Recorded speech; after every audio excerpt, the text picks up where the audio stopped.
Here we are over at the hack squat machine. Now this is not a carrying hack squat, so there's a few other machines that are considered hack squats. This particular one is made by Carrion.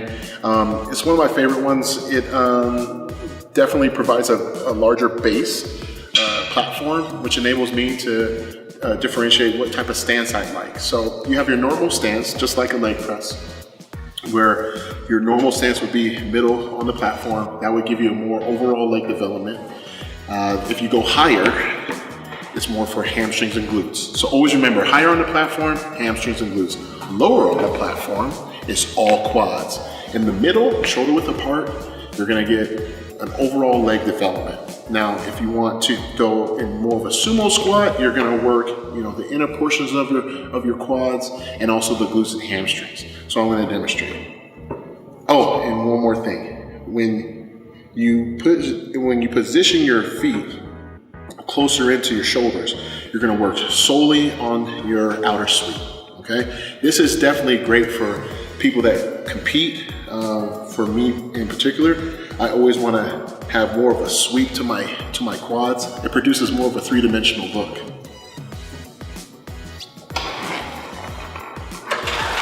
So this is my starting position right here. And I have my handles right here. So I put these back and I squat back down.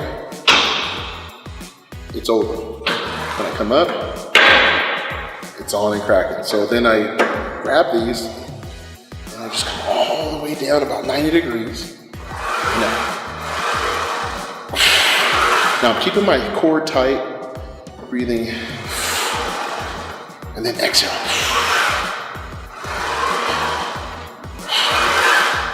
Now I'm also, as I'm coming down, I want to make sure that I'm engaging my quads, but more importantly, pressing up, not with my toes, but with my heels. I want to put my feet a little higher. I'm going to feel more of my glutes and hamstrings.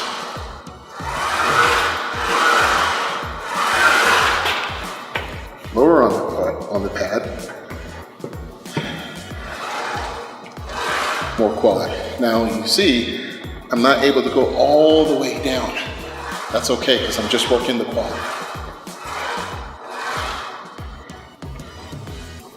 Feet together. All outer sweep.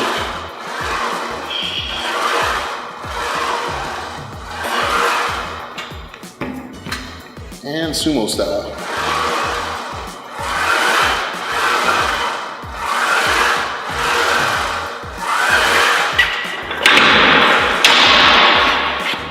And there you have a huge variation of doing hack squats. Okay, so here we are, guys, over at the linear hack press. I call this actually a short hack because it's not the same as a normal hack squat that we'll get into later. This particular machine can be used for various things. It can be used obviously for the quads, but also for the glutes and hamstrings.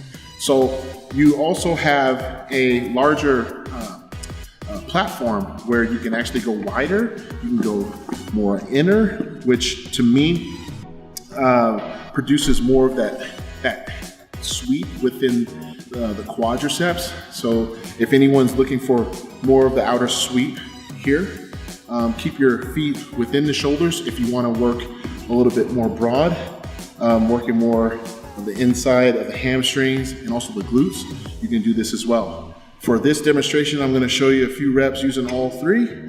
So I come down and my feet are actually midway on the platform. I have my toes somewhat pointed out, and then I just come right at 90 degrees.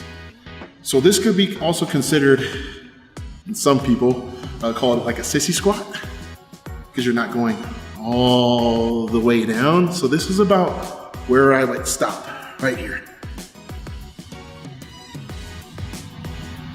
And then I also can do it a little bit wider.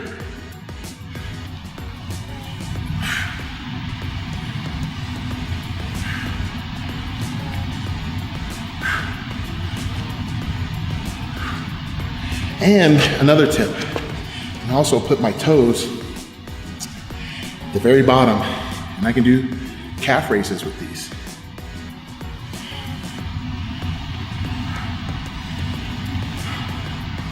So it's definitely a multifunctional machine. So if you have one, thank your gym owner, because you can do a really cool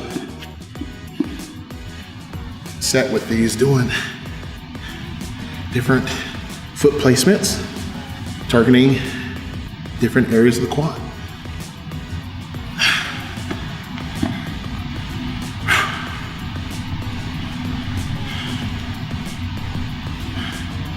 When you come down on this part and you squeeze all the way up, you'll notice right in your glutes, it's almost like a sumo squat.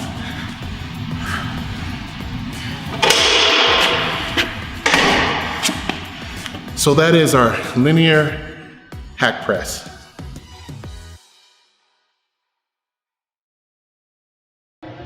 All right, guys, here we are over at the power rack where we're gonna perform some back squats. Now, with back squats, we have to keep in mind that we are all created different. We're created equal, but yet different. So we have to keep in mind that sometimes with back squats, it requires a lot of technique. Now with myself, I normally prefer back squats and then front squats, which I'll be able to demonstrate here in a minute.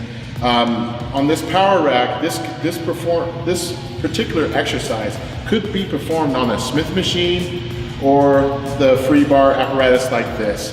What I'm gonna do is I'm gonna go in, I'm gonna correct my feet, I'm gonna put the bar right on these traps right here. Okay, if you can put it lower on your traps, so be it. For me, it's a little bit more difficult, but I'll put the bar on my traps. I'm gonna take a few steps back.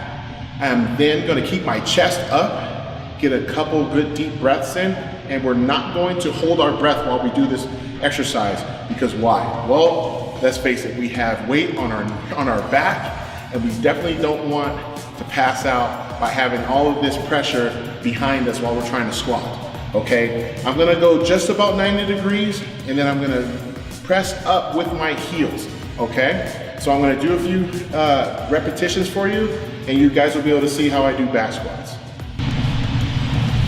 So my feet are just outside the shoulders, and you always wanna make sure that they're even, because you don't want one side growing more than the other.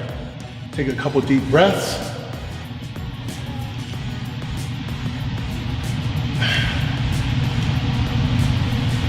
And as you can see, I'm keeping my chest up, and I'm looking up, not looking down, looking up.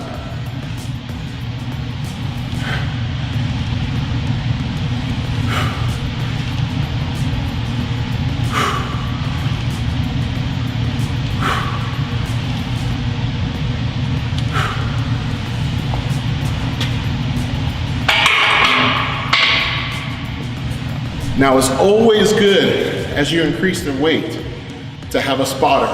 Now that spotter can spot you from the hips or from behind with your chest. Now, choosing a spotter, it's always wise to make sure that whoever is spotting you has experience. Not just one of your friends or your family members, but someone who knows how to do this on their own with good technique, tempo, and time and attention.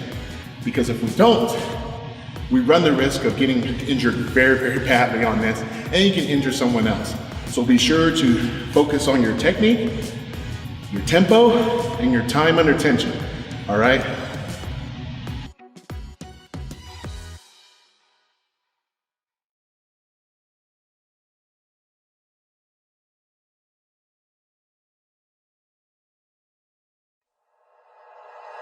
Like you, be strong to hold the powers of the sun.